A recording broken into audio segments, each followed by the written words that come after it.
उत्तर प्रदेश के इटावा में कथावाचक के साथ हुई मारपीट के बाद अब बयानबाजी शुरू हो गई है। कई राजनीतिक दल इस पर बयान दे रहे हैं। हमारे साथ हैं ब्रज के, मथुरा के भागवताचार्य। इनसे बात करते हैं, क्या सोचते हैं ये लोग। ये बताइए, जिस तरीके से ये घटना हुई, क्या लगता है, क्या सही है क्या गलत है? बिल्कुल, मैं सभी दर्शकों को और सनातनियों को बताना चाहता हूँ, ये जो घटना हुई है वो निंदनीय है। इस तरह का कृत्य किसी को करने का अधिकार नहीं है। कोई बात अगर सामने आई है तो उसको बैठ करके बात किया जाता है, शिकायत की जाए उसकी। किसी को भी अपनी पहचान छिपाने का अधिकार नहीं है। दो आधार कार्ड पाए गए हैं तो वो भी दंड का अपराधी है, क्योंकि हमारे यहाँ अब जातिवादी फैला रहे हैं ये लोग।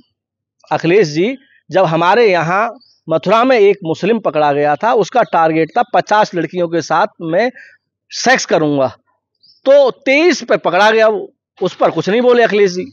यहाँ जातिवादी फैला रहे। लेकिन हम संत धर्माचार्य, हम जानते हैं कि हमारे यहाँ धर्म जगत में कितने जो ब्राह्मण नहीं है, वो सत्संग कर रहे हैं, प्रवचन कर रहे हैं, भजन संध्या कर रहे हैं, कार्यक्रम कर रहे हैं। लेकिन अनुष्ठानात्मक कार्यक्रम करने का, अनुष्ठानिक यज्ञ करने का, अनुष्ठानात्मक कथा करने का अधिकार वो ब्राह्मण का है, वो करना चाहिए। लेकिन ब्राह्मणों को मालूम है, संतों को मालूम है, धर्माचार्यों को मालूम है कि हमारे यहाँ गैर जाति लोग भी यहाँ पर सत्संग प्रवचन कर रहे हैं, नो प्रॉब्लम हमें। तो फिर किस बात की आपत्ति आ गई? राजवर कह रहे हैं कि वर्ण व्यवस्था के आधार पर होना चाहिए, ब्राह्मण ही भागवत कर सकता है। आप भी भागवत करते हैं, क्या सोचते हैं?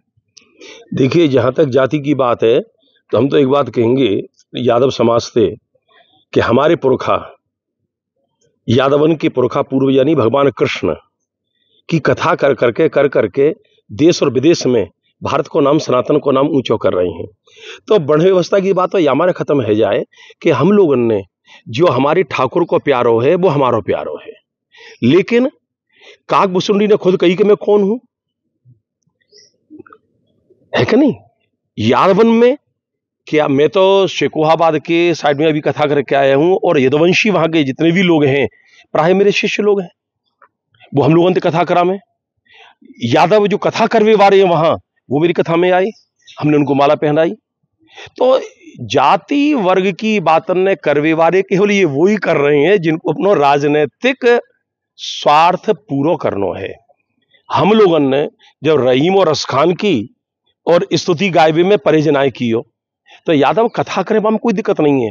लेकिन मैं अग्निहोत्री हूं तब कथा कर रहा हूं, दिक्कत है। तो जाति बतानी चाहिए ना, तो? जाति नहीं, जाति छिपानी नहीं चाहिए। अच्छा। जाति बतानी नहीं चाहिए, तो जाति छिपानी नहीं चाहिए। आप कौन, जैसे हमने आपसे पूछी आप कौन हो, तो आपने अपना नाम बताया, मैं अमुक हूं, तो नाम थे और कछु। अभी मेरे पास में, मैं अभी एक नेचुरोपैथी कैंप में है के आया हूं ऋषिकेश में, यादवन के बीच में मैं बैठो भयो और यादव मुझे कथा सुन रहे, हमने उनसे कही भैया हम तो तुम्हारे पुरखन की कथा कर रहे हैं। अच्छा। तो या को मतलब ये नहीं है, ये जाति वर्ग की बात ने तो वही उठाए रहे हैं जिनको अपने जातिगत बोटन की दृष्टि पड़ रही हो। हमारे ताई तो यही है, मानुष हो तो वही रस खान, कोई दिक्कत ना है। यदुवंशी, अच्छा कथा करना रहेगा आप इटावा, शिकोहाबाद, सिरसागंज या पूरी बेल्ट देख ले, कानपुर देहात कितनी बेल्ट देख लो, आज तक उन पे कोई दिक्कत क्यों ना आई? इन पे या हमारे दिक्कत आ गई कि इनने अपनी जाति छिपाए के, अथवा अच्छा जाति बतानी ना चाहिए तो तुम जाति छिपा क्या भी रहे हो। यदि जाति को महत्व ना है तो तुम जाति, अगर जो कथा कराई वारो परीक्षित है, बाकी घर में तुम जाए के अश्लील हरकत करोगे तो दिक्कत है ना। दोहरे मापदंडन ते अलग अलग कार्ड बनवाओगे और आधार कार्ड गलत बनवाओगे, तो ये क्या सरकारी अपराध नहीं है, राजकीय दंड की आप अधिकारी नहीं है गए? या लिए जाति छिपाओ मत, बताए कि डट के कथा करो, कथा के ताई कोई ना रोको, हमारे बिंदान में कथा रही है। बिल्कुल। आप बताइए, शास्त्रों के हिसाब से अगर बात करें, भागवत जी कौन कर सकता है? देखिए, वैसे तो शास्त्रों की दृष्टि से अगर देखा जाए तो जो हम भागवत कथा कर रहे हैं या जो भी व्यक्ति कर रहा है, भागवत के महात्म्य में ही लिखा गया है कि भागवत का अधिकारी कौन है करने का। तो वहाँ लिखा गया है, विरक्तो वैष्णवो विप्रो वेद शास्त्र विशुद्धिकृत दृष्टांत कुशलो धीरो वक्ता कार्योति निष्प्रिय। तो वहाँ जो शब्द आया है विप्रो, कैसा कौन करे, बोले विप्र हो। तो ये तो हो गई शास्त्रों की बात। लेकिन आज समस्या यही है कि हम जिसकी कथा सुना रहे हैं लोगों को, उसी शास्त्र की बात हम मान नहीं रहे हैं। उसके लिए हम ये कहते हैं कि संविधान ने सबको समान अधिकार दिया है। तो चलो ये भी ठीक है, संविधान ने सबको समान अधिकार दिया है, लेकिन हमारा आचरण उस श्रेणी का होना चाहिए। और जिन महापुरुषों का आचरण रहा उस श्रेणी का, वो हमेशा पूजनीय रहे। चाहे वो रैदास जी हों, चाहे वो कबीरदास जी हों, कितने ऐसे संत हुए हैं जिनका आचरण बहुत उच्च श्रेणी का था, तो वो पूजनीय और कल भी थे और आज भी हैं। लेकिन जैसा कि देखने को मिला है, हकीकत में समाज को कहीं कोई दिक्कत नहीं है, ना ब्राह्मणों को दिक्कत है। कितने गैर ब्राह्मण कथा कर रहे हैं और ब्राह्मण भी उनकी कथा कराते हैं जो संत बन गए, संत रूप ले लिया है। तो जाति की कोई ऐसी बात है नहीं, लेकिन इसको जानबूझ करके रंग दिया गया है केवल राजनीति के कारण। दूसरी बात, समस्या इसलिए हुई कि वही वाली बात है कि हमने अपनी जाति छुपाई क्यों। अरे गर्व से कहो ना, हम यदुवंशियों की कथा हम सुना रहे हैं और आप अगर यदुवंशी हैं तो गर्व से कहिए ना कि हम यदुवंशी हैं, तो आपका सम्मान और बढ़ेगा। बिल्कुल सही कह रहे हैं। आप बताइए, जिस तरीके से शिखा काट देना, क्योंकि एक तरफ तो आप लोग धर्म का प्रचार करते हैं कि कंठी पहनिए, शिखा रखिए, मस्तक पर चंदन लगाइए, तो शिखा काट देना तो गलत है ना। अगर आपको ये करना था, मना करना, तो कानून में शिकायत करनी थी, संविधान तो है। जी, जैसा कि सुनने में आया है, भावावेश में आकर के जो वहाँ कृत्य हुआ है, वो तो उचित थोड़ा सा नहीं था कि अगर कोई बात है आप कानूनन शिकायत कर सकते थे। परंतु ये भी है कि भाई शिखा जो कंठी जो हटाई है, वो ब्राह्मणों का जो क्रोध हुआ कि तुम ब्राह्मण हो नहीं लेकिन बन रहे हो, बस ये एक आक्रोश उनका प्रकट हुआ। अपितु ऐसा अपमान करने का कोई, देखो कई लोग हैं जो ब्राह्मण नहीं है लेकिन कथा कर रहे हैं। उनका एक, जैसे अभी एक वीडियो चल रहा है, बरेली के कोई ब्रजेश यादव जी हैं, वो स्वयं अपना नाम यादव जी ही लिख रहे हैं और कह रहे हैं कि मुझे तो सब लोग सम्मान दे रहे हैं, प्रेम कर रहे हैं। जब आप बहरूपिया नहीं रहोगे, अपने आप को स्पष्ट रखोगे, समाज आपको स्वीकार करेगा, कर भी सकता है। क्योंकि यहाँ देखो, ये भागवत जैसे एक अनुष्ठान है, ये एक गुरु और शिष्य की परंपरा है। पहली बात तो ये देखो कि आपने किससे ज्ञान पाया। भागवत करने का मतलब केवल गाल बजाना नहीं है, समाज को एक अच्छा संदेश देना है। व्यासपीठ एक बहुत बड़ी मर्यादित पीठ है और समाज को एक अच्छा संदेश देती है। पहली बात तो आपने ज्ञान उतना प्राप्त किया है कि नहीं कि हम समाज को कुछ ज्ञान दे सकें। आपने यज्ञोपवीत किसी गुरु से धारण किया है, ज्ञान किसी गुरु से स्वीकार किया है, किसी गुरुकुल में आप गए हैं, ये सब शिखा आपको किसी गुरु ने रखाई है या स्वयंभू बने बैठे हो। ये सब चीजें बहुत देखने सुनने योग्य हैं, देखने योग्य हैं। और भागवत, अब आपने एक प्रश्न किया था कि ब्राह्मण ही करे क्या, ऐसा देखो, भागवत एक अनुष्ठान है, भागवत एक अनुष्ठान है, भागवत कथा एक अनुष्ठान है। भगवत चर्चा हर जाति के व्यक्ति को आनी चाहिए। हम तो चाहते हैं यादव जी भी कथा करें, ठाकुर साहब भी कथा करें, सब भगवत चर्चा करें, क्योंकि भगवत चर्चा का मतलब है पूरा राष्ट्र सनातनी होना चाहिए, सबको भगवत ज्ञान होना चाहिए। पर भागवत कथा ये तो अनुष्ठान हो गया, साप्ताहिक क्रम है। भागवत कथा का मतलब यह है कि देवाधीनम जगत सर्वे मंत्राधीनम च देवता ते मंत्रा ब्राह्मणाधीनम तस्मात् ब्राह्मण देवता।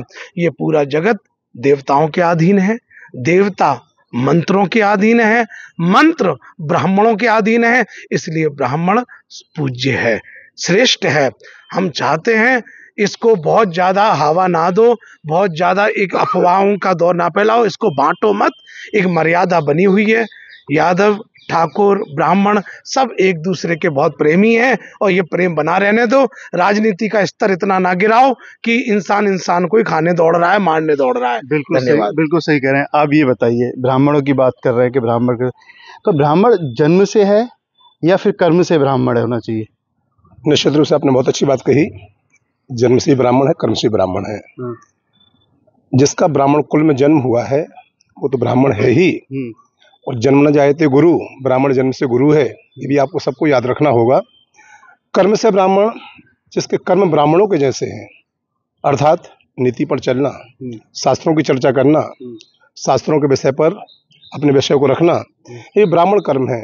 बस निश्चित रूप से ये है, जैसे अभी पूर्व वक्ताओं ने कहा, गुरुजनों ने कहा, श्रीमद् भागवत कथा सचमुच बहुत बड़ा अनुष्ठान है।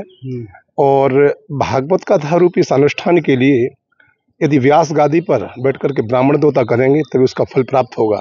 अब आजकल आप देख रहे हैं लगातार कथाओं में फिल्मी गाना हो रहे हैं, मंचों से बड़े बड़े डांस हो रहे हैं, ये कथा है। इन कथाओं से समाज को कौन सी शिक्षा प्राप्त होगी? एक केवल हंसी और मजाक के संसाधन कथा बनती जा रही हैं इन लोगों के द्वारा।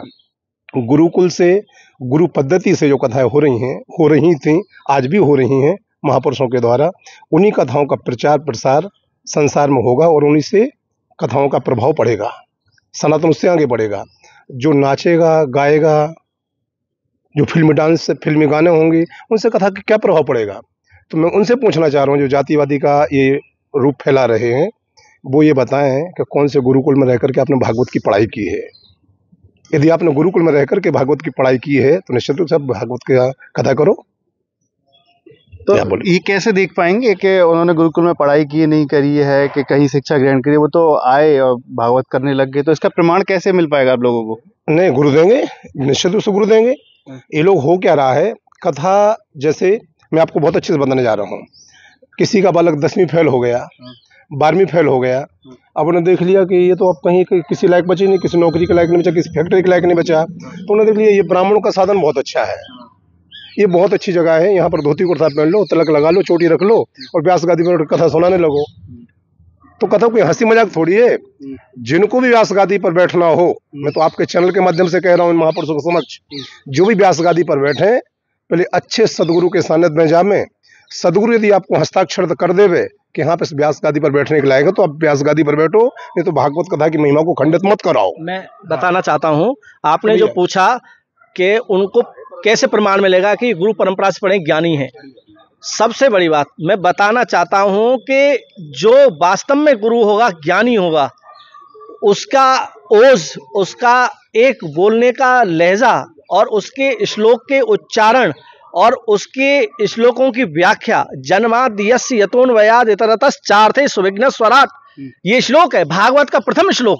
एक इस श्लोक को ही उन लोगों को पूछ लो जो ऐसे लोग घूम रहे हैं, हमारे सनातन को खत्म कर रहे हैं, खराब कर रहे हैं, उस पर ठेस पहुंचा रहे हैं, उन लोगों से पूछ लो, पता चल जाएगी कि कौन पढ़ा है, कौन ज्ञानी है। गायत्री जप करने वाला, संध्या करने वाला, उसका तेज ओज अलग ही दिखेगा। बहुत बहुत धन्यवाद। राधे राधे। देखिए, अब तक हमारे साथ रहे ये ब्रज के भागवत आचार्य, इनका कहना है कि एक गुरु के सानिध्य में सीख कर ही भागवत करनी चाहिए। और जिस तरीके से ये मामला चल रहा है कि राजनीतिक दलों को जैसे राजनीति कर रहे हैं, तो राजनीति नहीं करनी चाहिए। वृंदावन से सौरभ गौतम, NDTV इंडिया।